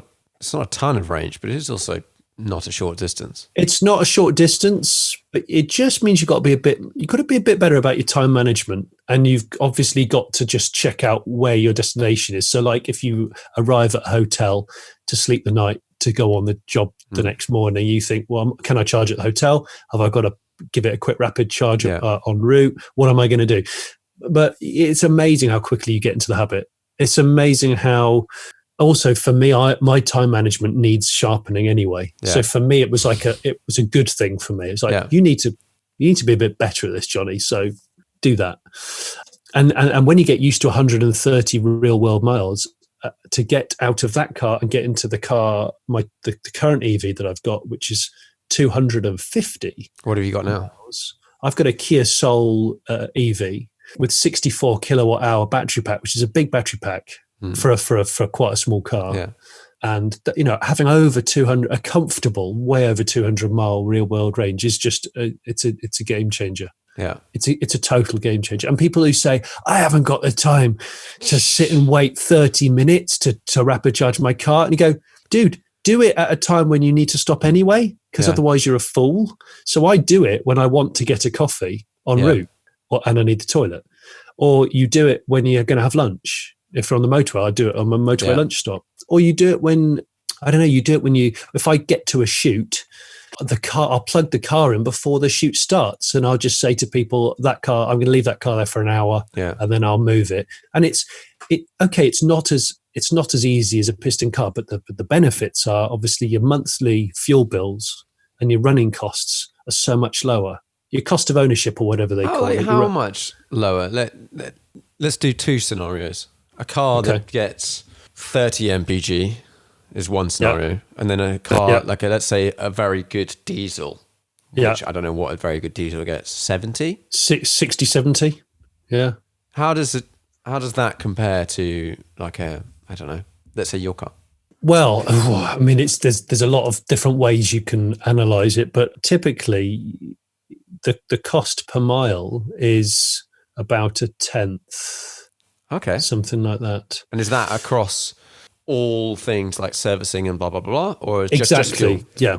Service intervals are much lower because there's less moving parts. So there's less motor, it's basically checks. You plug it in and they just check for obvious stuff. And they do the physical things like, brake pads or brake fluid. So there's that. There's zero. You've got to take into account zero car tax. Yeah. Zero congestion charge if you live in an area which requires that. And charging, if you charge at home predominantly, which is the easiest way to own an EV. If your home is your fuel station, this is the reason I don't have one. Is I can't charge at home. Yeah, and that makes it does undoubtedly make it hard because in the morning you can't get in it always full and ready, which is what you want. Same as your mobile phone. Yeah. You want to wake up in the morning, unplug it, bang, exactly. She's at 100%. So if you can charge from home, you can get an electricity tariff that caters for EVs. In other words, like me, for example, I have economy 7. So I set the timer on my EV to come in typically around 1 a.m, go off at cheap about 5:30. Yeah. Exactly. So the cost per mile is much lower. Rapid charging services or whatever is more expensive because you're paying for the convenience. Yeah. So it's more, but it obviously depends on where you're going and what you're doing. And there's still an awful lot of places to charge that are free. A lot of hotels, some restaurants, some there's still a lot of free, and that's cool because it's like nobody pays you to put petrol in your tank. Nobody. Yeah. No one. Whereas if you go to a hotel and they go, we've got charging facilities on site, and you plug your car in and you go in and have dinner and go to bed, and like they are paying me. Yeah. To drive 200 miles the next day. That's pretty fucking cool. Last time I checked. That is cool. And it also means if you want to be super, thrifty, the money I save on a monthly basis driving an EV, I spend on my classic cars. Right. I like this. I just buy more parts for my old stuff. So it's the yin and the yang. Yes, of course, it's better for the environment in terms of air quality. But some people don't care about that. And okay, that's fine. If you don't care about that, you probably do care about your wallet being a bit heavier. Yeah. And that's another way to look at EV ownership. And don't get me wrong, they typically are more expensive to buy initially, but you have to look at the cost of overall ownership. That's that is the bit where EVs win, really. Residuals are really high as well. People forget that. Everyone thought they were going to plummet. They don't. They are super buoyant. I was looking at Model 3s, or whatever, i3s, not Model 3, i3 recently, and they're held value amazingly well. They've held value really well. And I'm telling you all now, that car is going to be a classic car without any doubt. That's a modern classic right now. If I could afford to buy one now, if I wasn't trying to knock my house down and build a new house, I'd buy an i3 because the i3 is one of the best designs of any car of any price of the last 20 years. It is an unbelievable design. Like, it's unbelievable. It looks weird, but it's weird. But like interior, exterior, just totally different. Open the 4 doors and sit in it and tell me that a McLaren looks more impressive. Because I'm telling you now, a McLaren's 170, 180 grand, whatever it might be. You get in a 30 grand i3 and you go, tell me that's not impressive. It's fucking brilliant. It's carbon fiber, for goodness sake. It makes so many other cars just look expensive and lazy. Yeah. Really. Life cycle wise, this is a question that gets fired at EVs quite a lot. What happens to these cars after 10 years, 15 years, 20 years? Do they just become worth nothing? Literally what happens? Okay. Most manufacturers of EVs have a 8-year warranty now. Yeah. And that's to quell all the myths about them being worth nothing and falling apart and the batteries being duds after 5 years. What about after 8? What happens after 8 years or 10 years, we found, according to a lot of scientific research, is the batteries only lose about something like 10%. It might even be less than that of their density, their energy. But all manufacturers are tasked now with having a second life of their batteries. It's called a second life cycle. And that second life cycle of most of them is they will become battery cells for you used in houses. Okay. Yeah. For home batteries. Yeah. And this is most definitely the future for everybody's house, not just EV drivers and people interested in clean air. And so, basically a massive battery that sits next to your boiler or your, in your shoe cupboard under the stairs. Yeah. And during the night when electricity is cheaper, it charges. Or if you have solar panels and it's a super sunny day like today, it charges that battery pack, and then the battery then feeds everything in your house when the electricity is maybe more expensive. Yeah. And then a clever. And the thing is with that is the battery doesn't need to be so potent to do that. It needs to be more potent to be in an electric car. So and lithium ion batteries last a very long time. I mean, the quality of cells now are really good, really, really good. I don't know if there's built-in obsolescence on cars as much as there is in mobile phones. I couldn't tell you that because I'd probably get shot if I found out the truth about stuff like that. I'd love to know. Equally, I'd love to know how much it actually costs manufacturers to build their own cars. Yeah. Wouldn't that be cool? That would be a great that'd be amazing. If you could find out if, a Suzuki Jimny costs, I don't know, £690 to make, you'd be like, wow, there's some markup. But nevertheless, you find out the crazy high-end cars, some of them don't, but let's say a Porsche 918 or the original Bugatti Veyron, they are not making money on those cars. No, it's a lost leader, isn't it? It's a bit like when you go in, if you were to go into IKEA and only buy candles and then go, I suspect that IKEA are not making money out of you. Or if you just go to Asda and buy beans, base model baked beans that are 4p or 6p a can, and you just leave, I don't think that they're making money out of you. No. So, but that's a different world. But the EV, the question that you asked about the second life of batteries, what the future of EV batteries is a really, really good question that lots of people want to know about. And we're not just burying them in the ground and running away. It's not like nuclear. It's very different to that. There are many other second uses, and when they get to the point of them being useless, lithium can be recycled very easily, and it's still very potent. So you've owned this car, right? Let's say you own a normal combustion engine car now. Yeah. Let's say, I don't know, slightly older one. And it gets bought and sold by many, many people over a number of years, and it just keeps going, and you keep fixing it and whatever. So its value just sort of slowly, drops like that, and then slowly goes down. Yeah. These electric cars, it's going to go down at a sort of normalish rate or whatever. But then there will come a point when you are taking the battery out and recycling it or whatever. Can you just pull the battery out of these cars, and then does that car then become worth zilch, or do you then put a new battery in? There's a lot of small cottage industries sprouting up who are doing exactly that now. And this has all come about from the people realizing that the value of a salvage Tesla is so high. So if someone backs their Tesla Model S through a wall in the snow in Norway, it's such a precious commodity for that car now. People pay big money for the motors, big money for the control systems. And there's a lot of cottage industries, obviously, taking the packs out and checking them. And you obviously in a pack are modules of batteries, and think of a module of a shoebox with lots of cuppa soups in it, sachets of a thing, and each sachet is a cell. Yeah. So you can have one dud cell in a box of 20, and that will bring the potency of that module down single-handedly. But obviously, if you plug that car into a laptop and the software says, I can tell you where the rogue cell is, it's that one. Open box number 3 up, and it's that one. That's the shit one. We have the ability to be able to do that. So instead of it just going, oh, look, there's a massive box of batteries and they're all screwed, throw them all away. It's not like that. It's really not like that. Oh, okay.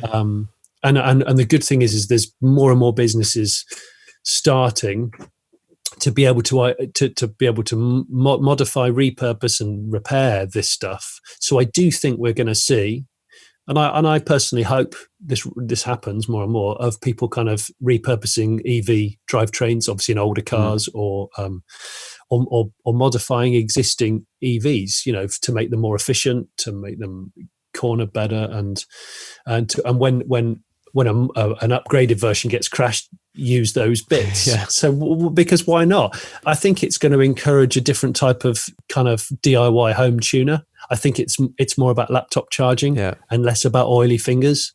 But I don't see that as being a bad thing. That's just a new generation. It a bit like years ago, I remember when gamers could become professional gamers.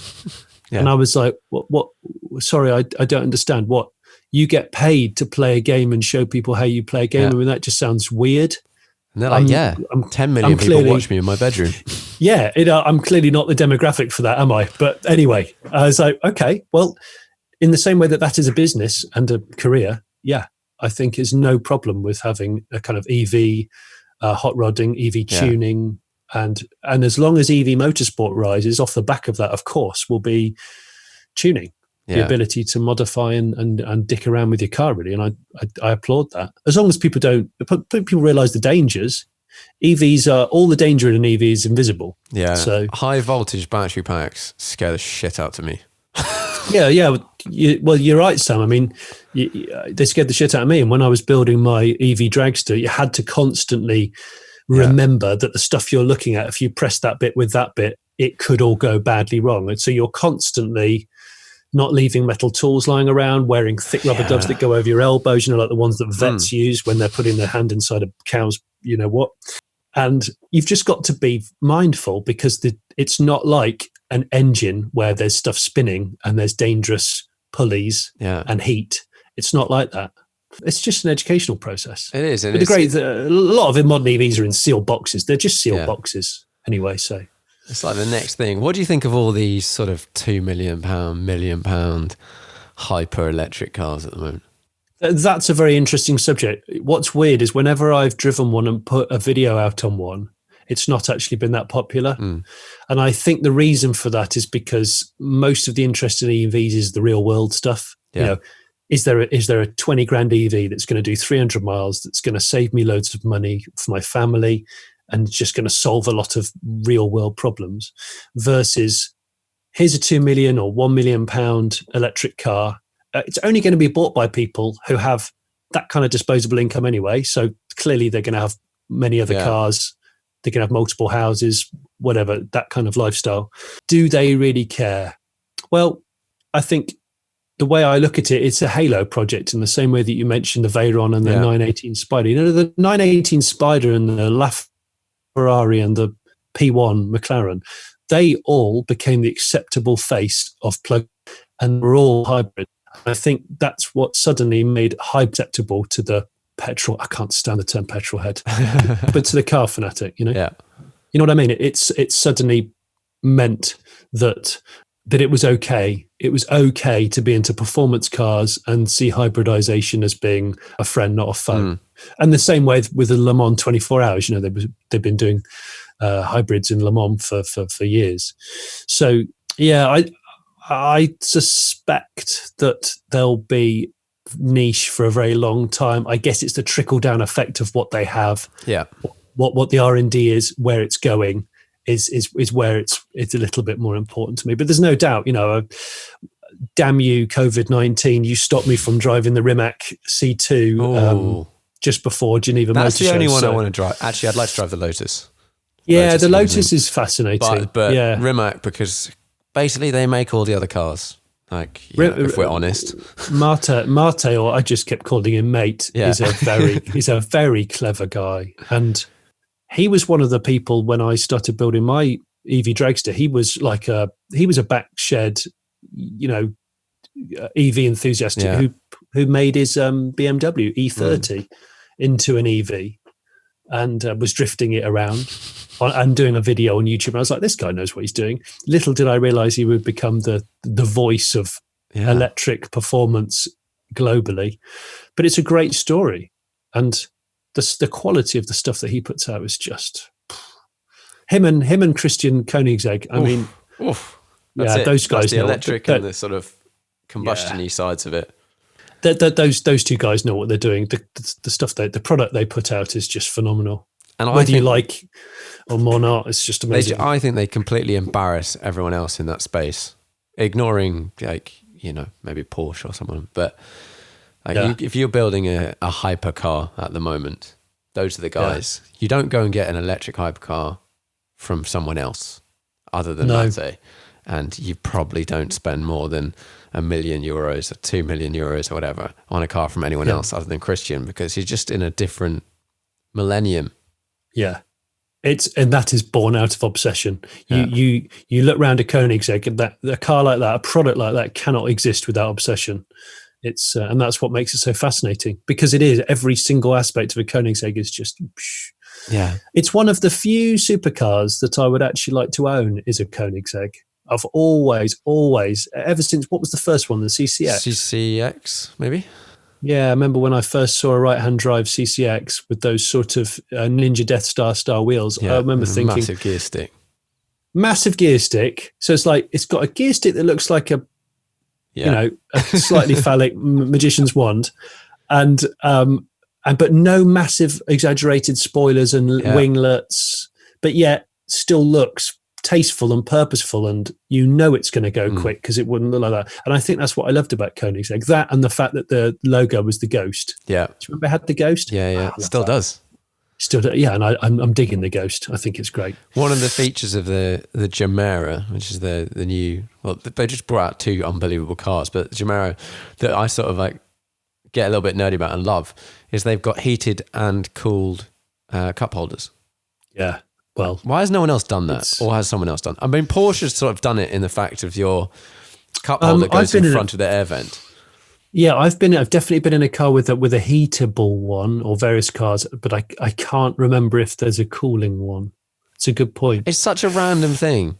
Like I just don't know why no one's ever done it, because you want your drink to stay the same temperature. Listen, Sam, they're Swedish. And all you need to know in this, I have no intention of ever leaving the UK as my place of residency. If I had to leave this country today and emigrate, now, I go to Scandinavia. Yeah, I like it there. Because they're the coolest people. They're the most effortlessly stylish. They understand renewable energy because they have loads of oil, but they just sell it to other people for shitloads of money. They know what they're doing.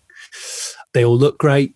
They're already healthy. They enjoy, water sports. They enjoy snow sports. I mean, seriously, what aren't they good at? Yeah, they're pretty great. I like Sweden a lot, and I love Swedish people. And Norway, and all of them. They're all great people. Seriously, I love them. And they're good at drifting, of course. Of course, they're all just obscene at it. This is a totally random one for the people that are listening. I have one of these mugs. It's a company called Ember. And it keeps your drink at the same at a temperature you set for as long as you like. It's got like a hob on it. It's basically got a little heater in the bottom with a battery, and you set it on your phone. So you can have your coffee at the same temperature for an hour. Shit, seriously, it's an absolute game changer. Send me the link. I'll send you a link. My wife, a birthday present for my wife. That could be a good. Honestly, I bought it for my girlfriend. She absolutely loves it. I use it on my desk every day. It's great. They should sponsor this podcast. I was going to say, if they don't already, they bloody should. They really should. Yeah. Right. What else? What else we got? I think we're sort of exhausting some of my questions. We've said a lot. We've said a lot, man. We haven't sort of said that what are you doing right? Okay, right now you're talking to me, but at the moment you're at Carpervert on YouTube, making YouTube videos. Yeah. And I've started my own YouTube channel, taking it seriously this year. So I'm going to be carrying on trying to ramp that up. I've got a couple of potential projects coming out on YouTube which aren't Carpervert, and I'm going to be doing some more stuff with Car and Classic, which is obviously old car stuff, and some of my electric. Although I'm doing electric on Carpervert, there's going to be some other stuff coming on there. Electric stuff coming on. So there's fifth gears coming back, I believe. Oh, yeah, I know. On this, it'll be on Discovery Channel. Yeah, Discovery own it these days. And there is something else. Do you know? It's weird. You've got a podcast. Do you have a podcast? Oh, I don't have a pod. Well, I do something called Smith and Sniff with the old script editor of Top Gear, who is now the script editor of Grand Tour, called Rich Porter. And me and him have had our own YouTube channel called Smith and Sniff for a couple of years. We do a video a week.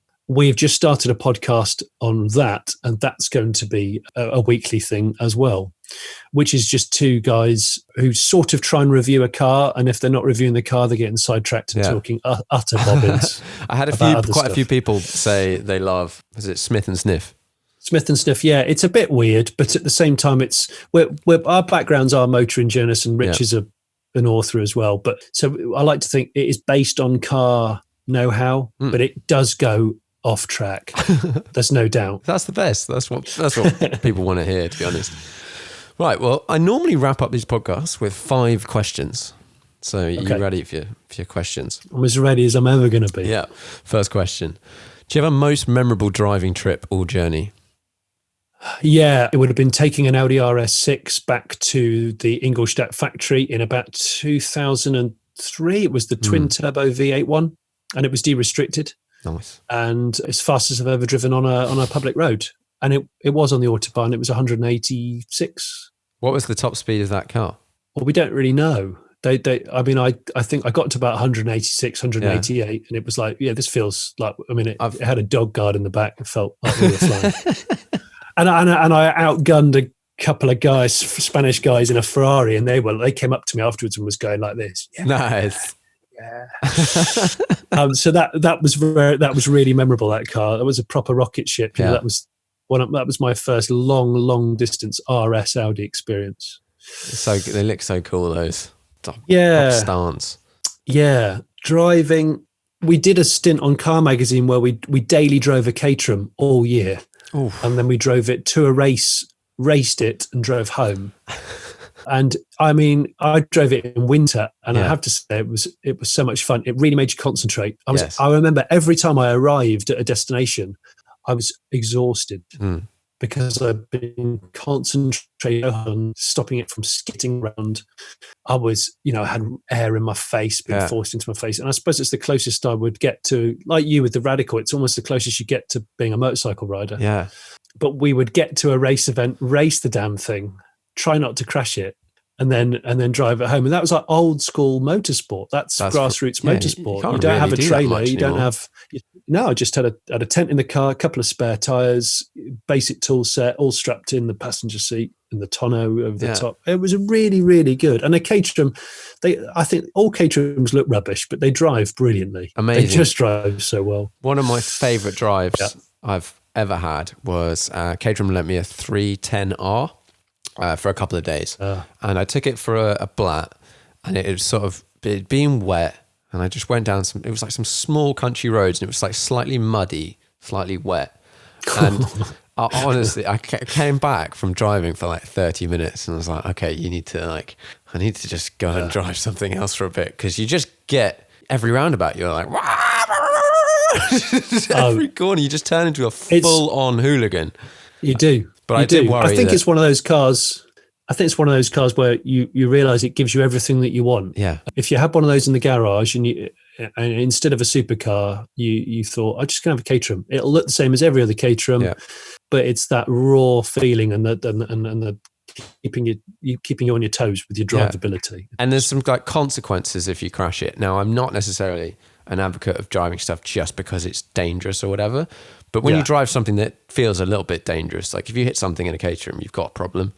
You have to elevate your consciousness to a different level. I'm a big fan of having to really tame the lion. Yeah. There are a lot of supercars out there which you don't need to tame so much anymore. Yeah, they just do everything. And I'm don't get me wrong, I'm no Chris Harris or Dickie Meaden. Don't get me wrong, but I've driven a lot of cars and I've learnt a lot over the years, and that's why some of my own cars, I want them to be a bit more raw. My Dodge Charger is a raw car. It is not going to help you at all, and it's a big ass thing on a back road in Britain. So you've got to be on it, and like you say, there's no. Your senses are heightened, and I really like that because it's a total antidote to what you might drive on a daily basis. So, cool. What was the question? I was just like, what was your most memorable driving trip or journey? But we totally covered that. I did the Mille Miglia in a C-type Jag. Well, that's pretty sick. That was up there because I felt like a hero. I came into a hotel every night with what was a white shirt on. that was just grey and brown with goggle marks. Amazing. And I felt like a winner, even though I was not a winner. You were but a I didn't winner crash at that point. You drove a C-Type. I was a C-Type J on the Mille Miglia, and I ate strawberries and drove hard. Amazing. And felt like a hero. Amazing. Right, next question. 5-car garage, unlimited value. It's got to fit into your life.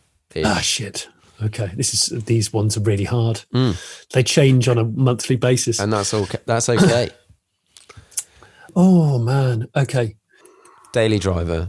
I'm just going to fire categories that you don't have to go with. It's a daily driver. I have a family, so it would have to be something that would involve the family. Our current daily driver is a Jimny, family car, which is not a practical family car, just so you know. But anyway, we make it work. Daily driver.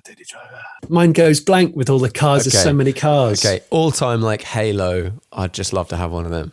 I think I'd love a Porsche 356. I'd love an early because I think it's the best shaped car ever drawn, ever made out of metal. So I'd love an unmolested survivor of a 356. I think it'd be wonderful. So that's got to be in there. That's one of them. Yeah. I think one of my first car, my Beetle, has to be in the dream car. And do you still have that? Because it's a car that meant much to me. Yeah. I do still have that. That's amazing. I've had it since I was 16. That's very I do still have it. So yeah, 67 Beetle in Zenith Blue. That's in there. Car number 2. Nice. Okay, we're looking a bit air-cooled and German already. So, would you have an electric car? Yeah, my daily driver would be. I mean, ideally, my daily driver would be an electric estate car, but they don't exist. They don't. Nobody makes an electric estate car, which is just unfair. It's mostly SUVs or, small hatchbacks and stuff. So unless I built one, Sam, you said that what would you base it on? Okay. Here's the thing. I would have. Here we go. I'd phone up Singer. I'd phone Rob up at Singer. No, I'd phone up Icon. Icon in the States, and I go, right, Icon. I'm suddenly very wealthy. Yeah, Jonathan, that's his name. Jonathan Ward. Right, Jonathan Ward. I'm going to send you over something called a Matra Rancho. It's a car from the 80s, which looks like this. Oh, nice. Yeah, and it predates any soft roader, anyone's idea of what an SUV would be, and it couldn't even go off road, but it looked like it could. I want you to take that car, I want you to icon it, and I want it to have electric 4-wheel drive running capability with 300 plus miles rapid charge. Make it happen. Phone me when it's done. I'll have a tartan interior, please. Boom, done. Nice. So that'll be my family car. That's 3, right? Yeah. Would you have some sort of race car? That's something that people do. Oh yeah. Do you know what I would? I'd build an Andy Frost style weird obsessive 2,000 plus horse, and I'm going to put this out there. It's been something that it's an itch that one day I have to scratch. It'd be an Austin Princess, a terrible looking car. Okay, it'd be an Austin Princess with twin turbo V8, road legal, but probably 2,000 horse. So comfortable early 7-second quarter mile, still with back seats. Nice, and it would be the car that everyone loves to hate. Yeah. So that would be in there. I like it. So this is I haven't had anything sensible. Yeah, I'd have to have something sensible now. We wouldn't have like a modern supercar or anything like that. Yeah, let's pick something that's on sale now that I would genuinely buy with my real money. That maybe isn't the Jimny because I've already got that, and that's a bit cliche. It's quite a tricky question, isn't it? Yeah, it is quite hard actually. Which says a lot, I think, about the current car market. Lots of people make lots of cars, but not that many of them are that desirable. Yeah. And every day, because it has to be interesting. The engine either has to be interesting or the design of the car has to be interesting. So do you know what? I would almost say a BMW i3.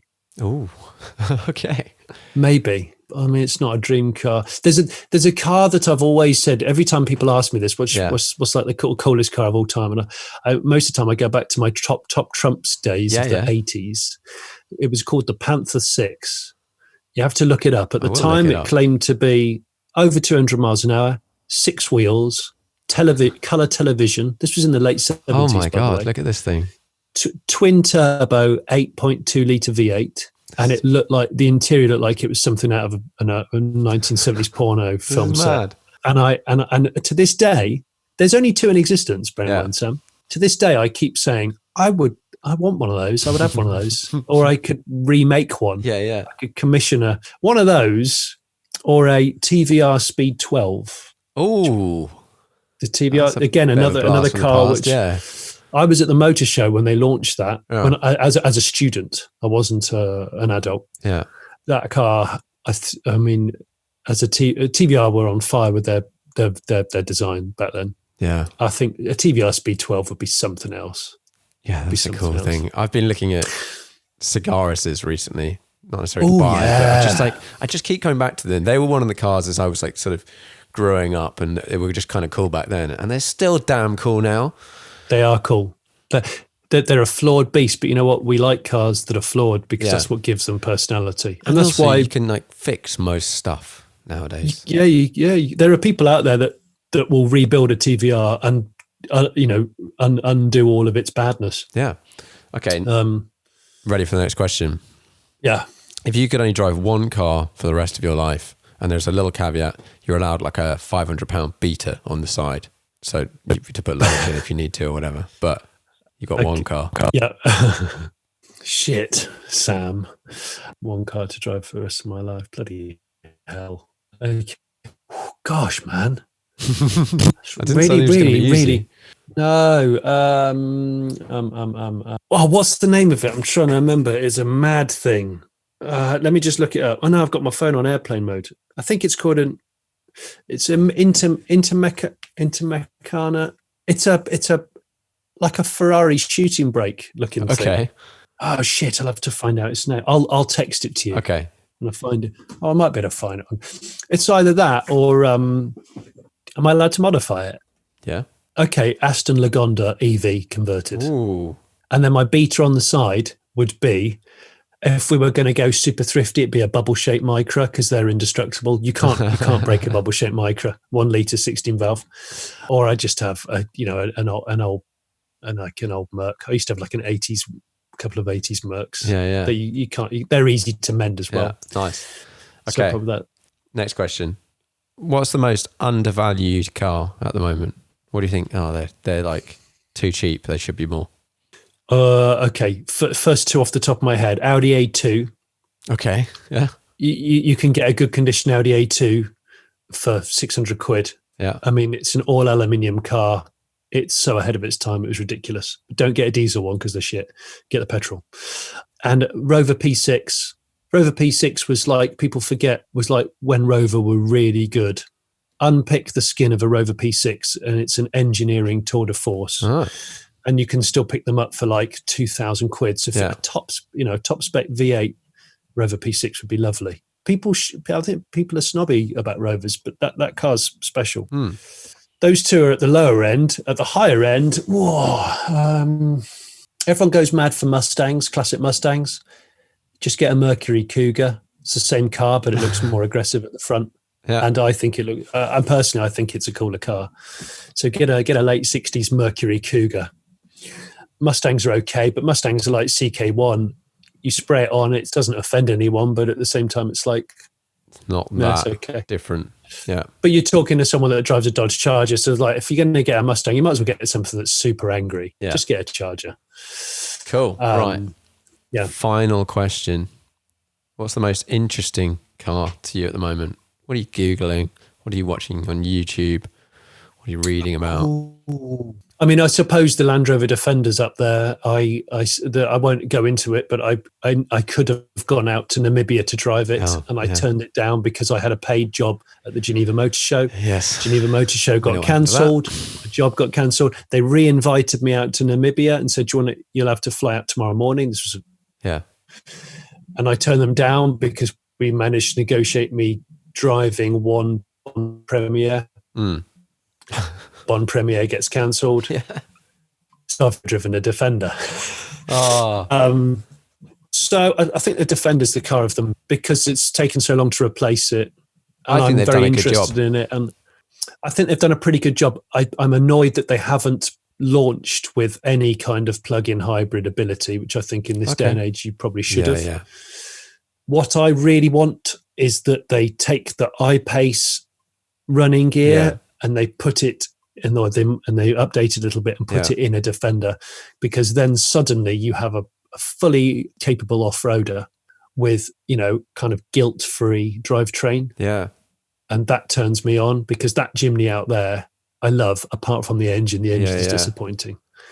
So I'd love that. And off-road, presumably electric off-road actually works exceptionally well. Electric off-road wins, because if you think about it, assuming it's waterproofed, which they mostly are, you don't have any engine, so there's no problem at listening to what else is going on. If you have a spotter for rock crawling, you there's no problem.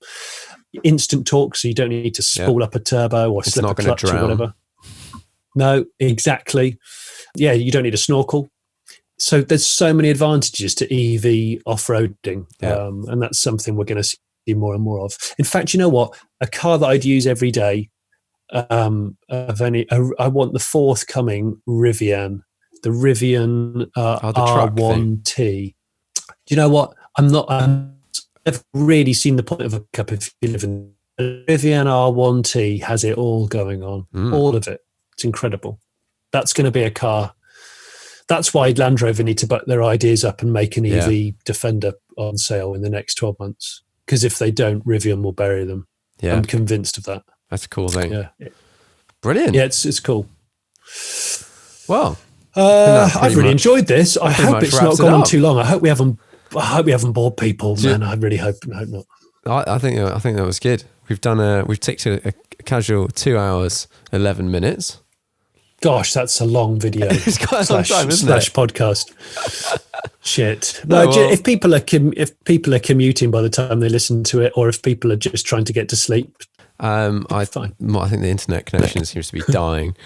But anyway, thanks very much for coming on, and I'll speak to you again at some point.